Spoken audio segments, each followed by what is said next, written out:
Shalom à vous et bienvenue ce matin à cette merveilleuse dévotion du vendredi. Nous bénissons le Seigneur notre Dieu pour la grâce qu'il nous accorde d'être vivants une fois de plus ce matin, ce jour. Ce jour est un nouveau jour, un jour fait par le Seigneur. Ce matin, nous allons parler des ennemis revêtus en peau d'amis et de frères. Nous allons lire dans le livre de Josué, chapitre 9. Je vous invite à lire tout le chapitre 9 et même le chapitre 10. La Bible nous montre que Dieu avait agi par la main de Josué, avait fait des miracles puissants lorsqu'ils sortirent d'Égypte et ont traversé le Jourdain. Quand ils entrèrent dans la zone de Canaan, ils détruisirent Jéricho et Haï, alors que les villes et les pays de la contrée voisinante étaient dans la crainte, la peur, parce qu'ils avaient entendu que Dieu leur avait donné des instructions selon lesquelles il allait détruire tous leurs ennemis devant eux, jusqu'à ce qu'ils possèdent tout le territoire de Canaan. Voilà pourquoi les rois, la Bible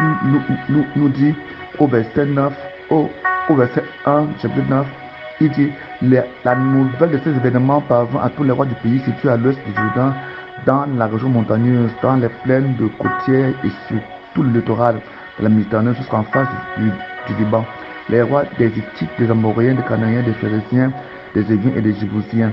Alors ils s'assemblaient pour combattre Josué et les Israélites sous un commandement unique. Par contre, les habitants de Gabaon, en apprenant comment Josué avait traité Jéricho et Haï, décidèrent de recourir à la ruse. Ils partirent déguisés et chargèrent leurs ânes de sacs usés, d'autres à vin usés, troués et rapoussés. Ils chaussèrent de vieilles sandales raccommodées et endossèrent des vêtements en lambeaux. Ils prirent en guise de provision du pain dur et tout moisi. Il se rendit ainsi au camp de Gigal et vint trouver Josué, auquel il dit en présence des hommes d'Israël: nous arrivons d'un pays lointain pour vous prier de conclure une alliance avec nous. Ici, la stratégie de votre peuple, c'était de former une coalition afin de combattre Israël. Maintenant, la stratégie des Gabaonites était plus intelligente, parce que eux, ils usaient de la ruse.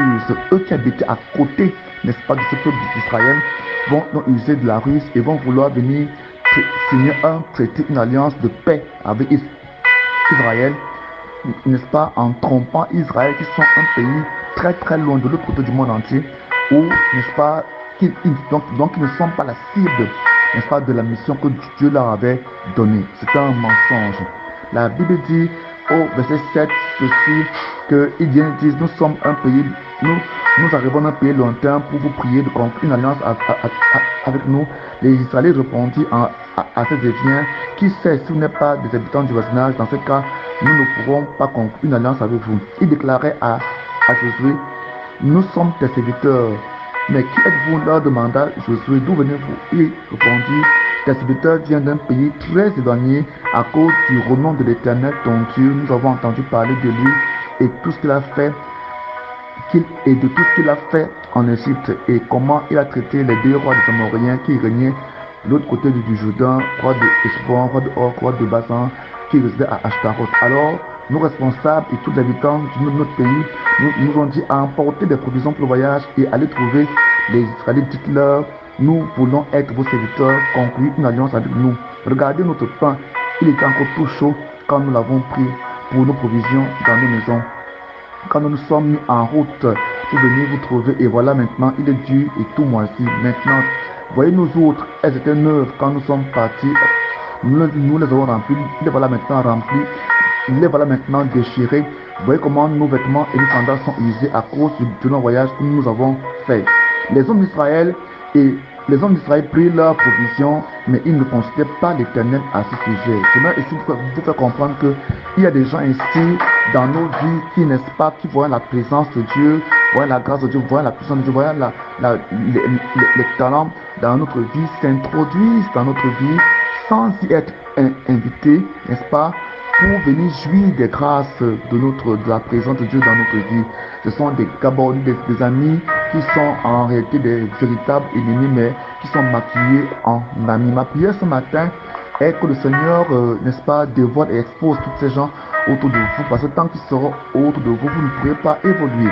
Alors ce matin, la Bible dit que il dit au verset 14 que les hommes d'Israël ont pris leurs choses. Vous savez que les Gabaonites, quand ils vont là, ils donnaient quoi à Israël? Donc, quel était le partenariat? Le partenariat était que, comme les hommes d'Israël les avaient vus donc étant mal habillés, avec des vêtements déchiquetés à cause du soi-disant voyage, des pains desséchés, moisis, les autres percés, tout ça, les sandales déchiquetées, les Israélites prirent ces choses-là et ils leur donnaient leurs vêtements.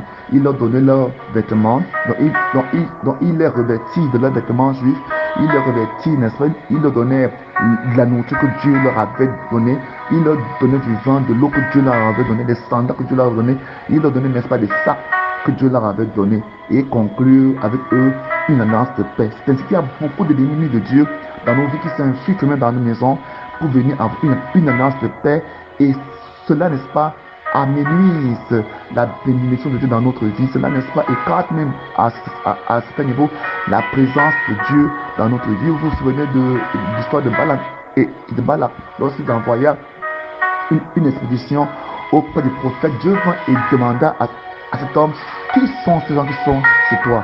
Donc la présence de ces gens dans ta maison, dans ta vie, éloigne, retarde et limite la bénédiction de Dieu dans ta vie.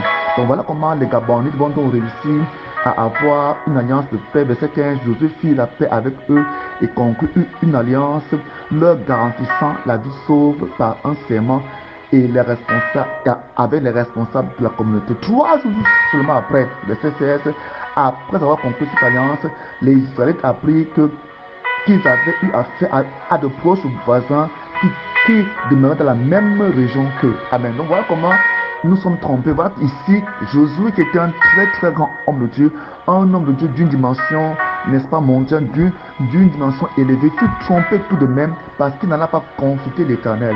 Est-ce que vous savez que nous devons consulter l'Éternel avant d'entrer en amitié avec quiconque? Nous devons consulter l'Éternel avant de faire n'importe quoi. La Bible dit dans Proverbes chapitre 3, nous l'avons lu hier, que nous devons consulter l'Éternel dans tout ce que nous faisons, dans tous nos projets. Nous ne devons pas penser à la légère, même dans la gestion de nos églises. Avant de faire quoi que ce soit, on doit consulter Dieu parce qu'on peut être en train de traiter une alliance avec un Gabonais, quelqu'un qui n'a pas cru, qui n'est pas converti ni repenti. Proverbe chapitre 3, verset 6 dit, cherche à connaître sa volonté pour tout ce que tu entreprends et il te conduira sur le droit chemin. La Bible dit dans Josué 9, verset 14 que les hommes d'Israël prirent leur provision, mais ils ne consultaient pas l'Éternel à ce sujet. Beaucoup de personnes pensent qu'on peut vivre sur la terre comme on veut, aller là où on veut, sans consulter l'Éternel. Nous sommes sur la terre, nous sommes les serviteurs de Dieu, les fils de Dieu. Nous n'avons pas des yeux de Dieu pour voir toutes choses de manière claire. Voilà pourquoi nous devons consulter Dieu quand nous voulons voyager, quand nous voulons nous marier, le conjoint même qu'on doit choisir, les amis qu'on a, les gens même qu'on introduit dans nos maisons.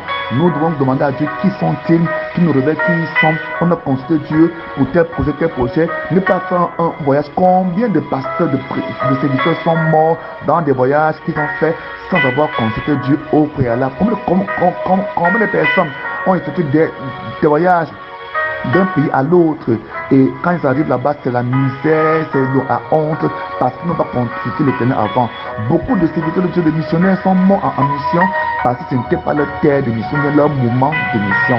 Voilà pourquoi ici ce matin le Seigneur te demande par ma voix de le consulter dans tout ce que tu fais et d'éviter d'introduire cette ennemis dans ta vie. Parce que dans ta vie, il y a des amis qui en vérité sont des ennemis. Il y a en fait des frères qui sont en vérité des ennemis. Donc tu dois n'est-ce pas prier le Seigneur, demander ce matin qu'il les écarte de ta vie, demander à Dieu en repentance. Parce que c'est comme qu'il les a acceptés, tu as traité l'alliance avec eux, ils sont venus vers toi par amitié, tu les as acceptés.